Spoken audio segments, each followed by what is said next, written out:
kalam mi piti ho jo sinabon chaben ni khopa tunin ko in hi video hin na bon chaben kain lim kin ve galai hi tudung zujin front line ading hian lang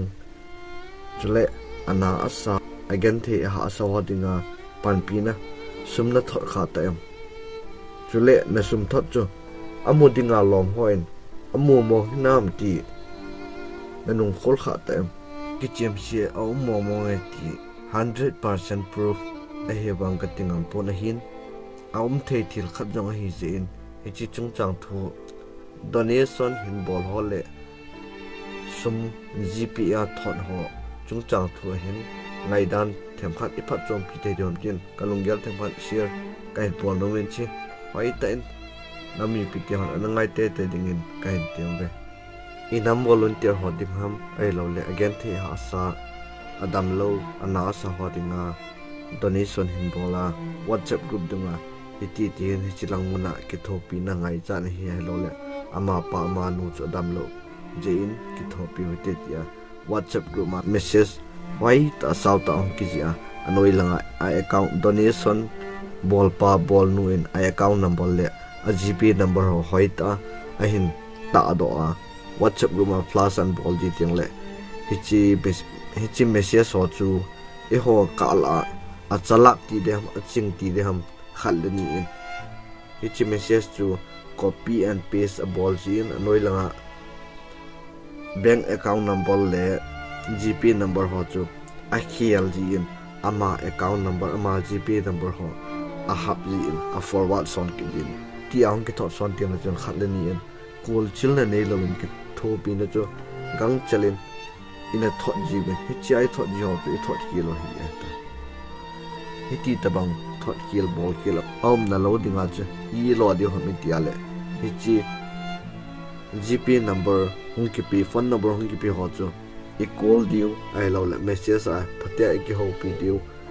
donation hin bol pa ji mo mo nam ai lo he lo ham ti jo call chil ma saw tin che teng le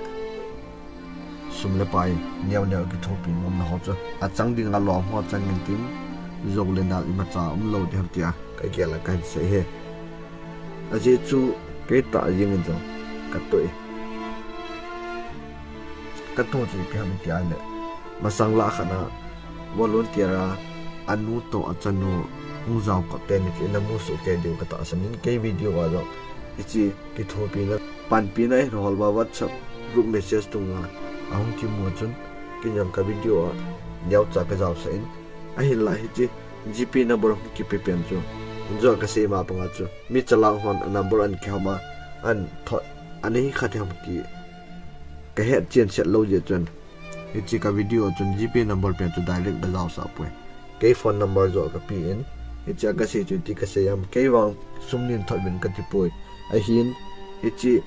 te ni nu cha ichi te in sumi ki thopi nom ho in ke nin contact bin lang ke akonin sum thot ding ho chu ko ham thot son ho te ka ti he aji chu hichi phone number chu akitim chawai ho an he khai lang le sum chu a chang ding a lom te chang loading mi chum be khat mi chalak ta khat na tan ki the hi ya chu kol chil ma sa nga ya ti ka dei sa ne ya ke number kana pi hen mi in contact au mi kin jang ichi koi thot dem ti ka khol le le ka contact le phone number li le nga lang ka mu to he jo ka se bang chu copy and paste bol ba phone number mu hon anaki khial ho chu ka to kha o me he ya ka khol chil le adi pian pa chu suma thot oi I thom the hi jin kalami pite ka chi the so ke tin pan pi na hin thum ho ka dem na jong hi pun pan pi na hin thum ho jo si pa cha na sang pen ka pi chi teng le nami pite hon jo hiti tabang ke thopi na ipi ding teng le gp number hung ki pi ho hoi ten khol chelo tin hoi ten he chil set teng le thot le han a chang dia lom ho chang in tin zo le nal thei ponte ti ka gela phat chom pi di ham tia hi video he kan si ma hin chekial sebal om khayong le ki ngai da mu tin phat chom pi the he ti ana gela hele na loi nu kol jong thot son in lang he video he like nei bol pe lan chiki jong le channel hi subscribe bol line hi le subscribe nei bol pe lang ma ba na jong i khan to pi the ding le phat jong pi the dio thu le la video ho kain siam jing ding ne vet jing dio he he video abula pat a chain chen hen phia zo se chung ki pa tu kan se bon cha bin bye bye